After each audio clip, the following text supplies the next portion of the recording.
بسم اللہ الرحمن الرحیم۔ السلام علیکم۔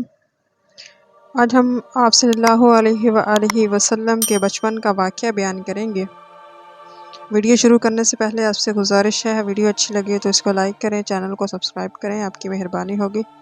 571 عیسوی عام الفیل یعنی ہاتھیوں والے سال ہی سیدنا آمنہ کے بطن سے آپ صلی اللہ علیہ وآلہ وسلم پیدا ہوئے۔ سردار عبد المطلب نے نوزائیدہ کو گود میں لیا اور اسی طرح خانہ کعبہ میں آئے، اللہ تعالیٰ کا شکر ادا کیا اور بچے کا نام محمد صلی اللہ علیہ وآلہ وسلم رکھا، جس کے معنی تعریف کیا گیا ہے۔ عرب کے دستور کے مطابق آپ صلی اللہ علیہ وآلہ وسلم کو دودھ پلانے کے لیے دوسری عورت رکھی گئی۔ پہلے چند روز آپ کو چچا ابو لہب کی لونڈی نے دودھ پلایا۔ بعد ازاں قبیلہ بنی سعد کی چند عورتیں مکہ میں اس غرض سے آئیں کہ آپ کو ایک نیک عورت حلیمہ کے سپرد کیا گیا، جس کے ساتھ آپ 5 سال کی عمر تک رہے۔ قاعدہ کے مطابق 2 سال کی عمر میں آپ کا دودھ چھڑایا سیدہ حلیمہ آپ کو مکہ واپس لائیں۔ آپ صلی اللہ علیہ وآلہ وسلم کی والدہ آپ کو دیکھ کر بہت خوش ہوئیں اور کہنے لگی، میری خواہش ہے کہ تم میرے بیٹے کو دیہات میں لے جاؤ، کیونکہ دیہات کی آب و ہوا بہت صحت بخش ہوتی ہے۔ چنانچہ دائی حلیمہ سعدیہ آپ کو واپس لے گئی اور 3 سال کے بعد آپ کی والدہ کی خدمت میں واپس لائی۔ چونکہ سیدہ حلیمہ نے آپ کو دودھ پلایا تھا، اس لیے تمام عمر آپ صلی اللہ علیہ وآلہ وسلم نے اپنی رضائی ماں کو عزت کے ساتھ یاد رکھا۔ ایک دفعہ جب آپ صلی اللہ علیہ وآلہ وسلم کی شادی ہو چکی تھی، حجاز میں قحط سالی رونمائی ہوئی۔ سیدہ حلیمہ آپ صلی اللہ علیہ وسلم کے پاس آئی اور حالت بیان کی۔ آپ نے کئی اونٹ اور 40 بھیڑیں خوشی کے ساتھ حلیمہ سعدیہ کو عطا فرمائی، جنہیں لے کر وہ خوشی خوشی اپنے گھر واپس لوٹ گئی۔ جب آپ صلی اللہ علیہ وآلہ وسلم کی عمر 6 سال کی ہوئی تو بی بی سیدہ آمنہ آپ کو ساتھ لے کر مدینہ تشریف لے گئیں، تاکہ آپ کے والد کے ننیال کے لوگ آپ کی خوش دیکھ سکیں۔ سال بھر وہاں قیام رہا۔ اس کے بعد آپ نے اپنی ماں کے ساتھ مکہ واپس ہوئے، لیکن راہ میں بی بی سیدہ آمنہ کا انتقال ہو گیا۔ 6 سال کی عمر میں آپ کے سر سے ماں اور باپ دونوں کا سایہ ہمیشہ کے لیے اٹھ گیا۔ اسی کے اندر بڑی حکمت پوشیدہ تھی۔ آپ کو آئندہ بڑا کام کرنا تھا، اور یہ دکھانے کے لیے کہ ایک یتیم بچہ اللہ کی مدد سے کیا کچھ کر سکتا ہے۔ اللہ نے بچپن ہی میں دونوں کو آپ سے جدا کر دیا۔ الغرض آپ کی والدہ کی کنیز ام ایمن، جنہیں آپ صلی اللہ علیہ وآلہ وسلم کی امی بھی کہتے تھے، آپ کو باخیریت مکہ لے آئیں۔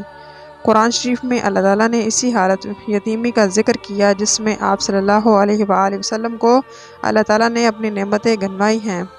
اے محمد صلی اللہ علیہ وآلہ وسلم، کیا اس اللہ نے تجھے یتیم نہیں پایا، پھر تجھے فارغ البال کر دیا؟ آپ صلی اللہ علیہ وسلم کی پرورش کی ذمہ داری اب آپ کے دادا عبد المطلب کے کندھوں پر آن پڑی، جن کی عمر اب پورے 80 سال کی تھی۔ آپ سے انہیں بڑی الفت تھی، ہر وقت آپ کی دلجوئی کرتے رہتے، لیکن قدرت کو کچھ اور ہی منظور تھا۔ دوسرے سال حضرت عبد المطلب بھی کوچ کر گئے۔ دنیا سے رخصت ہوتے وقت حضرت ابو طالب کے سرپرست بنا گئے، جو سیدنا علی کے باپ تھے۔ ابو طالب نے آپ کی پرورش ایسی الفت اور محبت کے ساتھ کی، شاید عبداللہ بھی اس سے زیادہ نہ کر سکتے تھے۔ اپنے ساتھ کھانا کھلاتے، ساتھ بٹھاتے، رات کو اپنے برابر سلاتے، غرض ہر وقت اپنی آنکھوں کے سامنے رکھتے تھے۔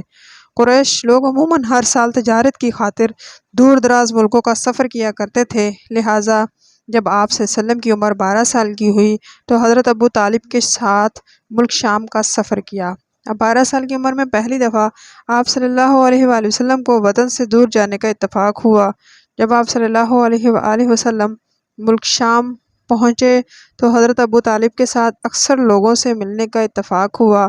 ان لوگوں میں سے ایک عیسائی عالم دین بحیرہ نامی شخص تھا، جس نے آپ سے ملاقات کرنے کے بعد آپ کے چاچا سے کہا، میرا خیال ہے توریت اور انجیل میں جس نبی کی آمد کی پیش گوئیاں ہوئی ہیں وہ یہ نونہار بچے ہیں۔ آپ صلی اللہ علیہ وآلہ وسلم اس کی ہر طرف سے حفاظت کریں، ممکن ہے دشمنوں کے ہاتھوں سے اسے تکلیف پہنچے۔ حضرت ابو طالب نے کہا، خواہ وہ خیال تم نے ظاہر کیا ہے پورا ہو یا نہ ہو، میں تو محمد کو اپنے بیٹوں سے بڑھ کر سمجھتا ہوں، تمہاری ہمدردی کا شکر گزار ہوں۔ چند ماہ کے بعد آپ صلی اللہ علیہ وسلم بخیر و عافیت شام سے واپس تشریف لائے۔ 580 عیسوی سے 590 عیسوی تک مکہ اور مدینہ کے مختلف قبیلوں میں خانہ جنگی ہوتی رہی۔ چند بار آپ کے خاندان کے لوگوں نے بھی اس خانہ جنگی میں حصہ لیا، لہٰذا آپ کو بھی شریک ہونا پڑا۔ 20 سال کی عمر میں آپ اپنے چچاؤں کے ساتھ مجبوراً شریک جنگ ہوئے، لیکن قتل و غارت میں اپنے ہاتھ نہیں رنگے۔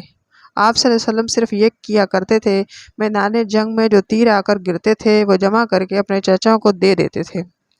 کچھ عرصے کے بعد صلح ہو گئی، چنانچہ ایک نیک مزاج لوگوں نے ایک انجمن حلف الفضول قائم کی، جس کا مقصد یہ تھا کہ کوئی شخص یا جماعت کسی بے گناہ پر حملہ کرے تو اس کی مدد کی جائے۔ جس شخص نے آپ سے پہلے اس انجمن میں شریک ہونے کا عہد کیا وہ آپ صلی اللہ علیہ وسلم کی ذات تھی۔ حلف الفضول میں زیادہ تر وہی لوگ شریک ہوئے جو بعد میں اسلام لائے۔ جوانی میں مکہ کے دیگر لڑکوں کی طرح آپ صلی اللہ علیہ وسلم نے بھی بکریاں چرائیں، اور کچھ اجرت میں ملتا تھا وہ آپ اپنے چاچا ابو طالب کو دے دیا کرتے تھے۔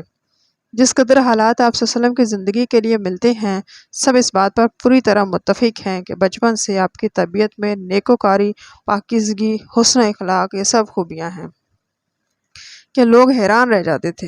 کبھی آپ کی زبان سے کوئی بری بات نہ نکلی، کسی کی دل آزاری نہ کی۔ ہر بری بات سے آپ کو طبعی طور پر نفرت تھی، اور یہ زمانہ اور ملک میں ایسے لوگوں کے درمیان بود و بو کے باوجود تھی جو دن رات برائیوں میں ڈوبے رہتے تھے، جس کا ذکر آگے چل کر کریں گے۔ آپ صلی اللہ علیہ وسلم بچپن ہی میں بوڑھوں کی طرح سنجیدہ اور متین تھے، زیادہ تر خاموش رہا کرتے تھے، بلا ضرورت بات نہ کرتے تھے۔ ایمانداری، اخلاق اور اس طرح زیادہ تھی کہ زمانے کے لوگ حیرت سے آپ کو دیکھا کرتے تھے۔ اس شرافت ذاتی کا نتیجہ یہ تھا کہ تمام لوگ آپ صلی اللہ علیہ وسلم کو امین، ایماندار شخص کہہ کر پکارا کرتے تھے۔ صدق اللہ العظیم۔ ہماری ویڈیو اچھی لگے اس کو لائک کریں، چینل کو سبسکرائب کریں تاکہ آنے والی ویڈیو کا نوٹیفیکیشن آپ کو مل سکے۔ انشاءاللہ ملتے ہیں کل ایک اور نئی ویڈیو کے ساتھ۔ اللہ حافظ۔